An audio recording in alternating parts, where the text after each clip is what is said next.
పైకలా కనిపిస్తాడు గానీ, వీడికి లోపల బానే ఎమోషన్స్ ఉన్నాయిరా అనే డైలాగ్ ఉంటది జూడుర్రి. ఇప్పుడు అదే డైలాగు మంచు విష్ణుని అంటుర్రు.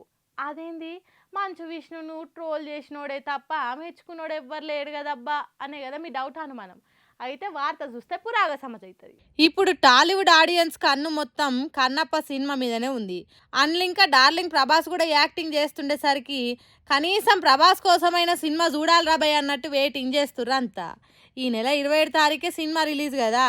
ఇక రోజులు దగ్గర పడుతున్న కొద్దీ విష్ణుబాబు ప్రమోషన్స్ కూడా జోరు అందుకున్నాయి. అట్లనే ఇవాళ కూడా ఓ పోస్ట్ పెట్టిండు. అదేంటంటే, నేను ఇప్పుడే ముంబైలో అడుగు పెట్టిన, సినిమాకి ఇంకా 5 రోజులే ఉంది. జూన్ 27 శుక్రవారం నాడు ఆ పరమశివుని గొప్ప భక్తుడి కథను ప్రపంచం వీక్షించనుంది. మొత్తం మీద నా హృదయం, నా ఆత్మ, నా బేబీ చివరికి ప్రపంచాన్ని కలవబోతుంది అనుకుంటా ఓ ఎమోషనల్ ట్వీట్ చేసిండు. ఖాతామిగ ఈ పోస్ట్ ఇప్పుడు సోషల్ మీడియాలో ఆగిరికలు కొట్టబట్టింది. చూసినోళ్ళ దాంట్లో కొంతమంది లైకులు కొట్టి షేరింగ్లు చేస్తుంటే ఇంకొంతమంది ట్రోల్స్ చేస్తుర్రు. ఏదేమైనా ఈ కన్నప్ప సినిమా కోసం మంచు విష్ణు మస్తు కష్టపడుతుండు. పెద్ద బడ్జెట్తో తీస్తుండని చాలా మంది ఈ సినిమా కోసం ఎదురు చూస్తుర్రు. మరి ఇంత ఎమోషనల్ పోస్ట్ పెట్టిన మంచు విష్ణు పోస్ట్ గురించి మీరేమనుకుంటుర్రు? కామెంట్లలో చెప్పుర్రి.